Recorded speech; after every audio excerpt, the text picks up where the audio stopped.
அனைவருக்கும் வணக்கம்.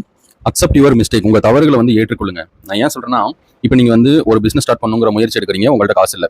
அதனால வேலை பார்த்துட்டு இருக்கீங்க, பட் அதில் சரியான சம்பளம் இல்லை. ஸோ பிஸ்னஸ் பண்ணணும்னு ஸ்டார்ட் பண்ணுறீங்க. அதுக்கு ஒரு முதலீடு தேவை, அதுக்காக கடன் வாங்கி ஆரம்பிக்கிறீங்க. அதில் ஒரு நஷ்டம் ஆயிருது.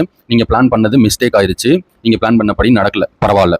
ஆமாம், நம்ம எங்கேயோ தப்பு பண்ணிட்டோங்கிறத ஒத்துக்கிட்டு எதிர்த்து வரலாம். இந்த உலகம் எப்படின்னா, நீங்கள் வந்து வேலை செஞ்சுட்டு இருக்கப்ப கம்மியான சம்பளத்துக்கு வேலை பார்த்தாலும் இவன் வேஸ்ட்டு அப்படின்னு சொல்லும். நீங்கள் ஒரு பிஸ்னஸ் பண்ணி நல்லா வரலாம்னு நினச்சாலும் கண்டிப்பாக இந்த மாதிரி நஷ்டங்கள் வரும்போது அவனுங்க வந்து கண்டிப்பாக சொல்லுவாங்க, இவனுக்கு இதெல்லாம் தேவையா?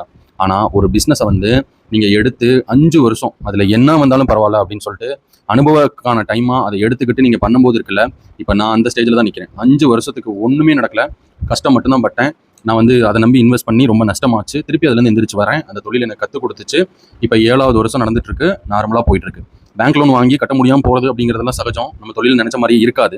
ஸோ அதெல்லாம் வந்து இது பண்ண வேணாம். அதுலேருந்து வர டார்ச்சர்ஸ் எல்லாம் நினச்சி பயப்பட வேணாம். ஒன்றுமே செய்ய முடியாது அவங்களால. நீங்கள் கட்டுறேன்னு சொல்லுங்கள், கண்டிப்பாக கட்டுறேங்க, கட்டிடுறேன் அப்படின்னு சொல்லிட்டு 3 மாதம் இருக்கா, 1 மாதத்தை கட்டுங்க. ரொம்ப விடாமல் கட்டி அவங்கள்ட்ட பேசுங்க. முதல்ல பேங்க்ல இருந்து கூப்பிட்றாங்கன்னா நம்ம பேசணும். என்னால் இது சுச்சுவேஷன் இப்படி தாங்க, என்னால் முடியல, கட்ட முடியல, நான் கட்டிடுறேன். ஃபர்ஸ்ட் ரெஸ்பான்ஸ் பண்ணணும். எதுவுமே பண்ணாமல் இருந்தால் தான் அவங்க டென்ஷன் ஆவாங்க. அவங்களே நிறைய ஆப்ஷன்ஸ் கொடுப்பாங்க. அப்படி தான் நானும் கட்டி வந்திருக்கேன். என்னோட லோன்ஸ் எல்லாம் முடிய போகுது. ஆனால் நம்மளால் எவ்வளோ முடியுமோ அந்த லோன் மட்டும் வாங்குங்க. தேவையில்லாதது வாங்க வேணாம். இன்னொன்று, சீசனல் தொழில்கள்லாம் பண்ண வேணாம். அதை பற்றி நான் அடுத்த வீடியோவில் நான் தெளிவாக சொல்கிறேன். கண்டிப்பாக முயற்சி பண்ணுங்கள், வெற்றி நிச்சயம். தேங்க்யூ.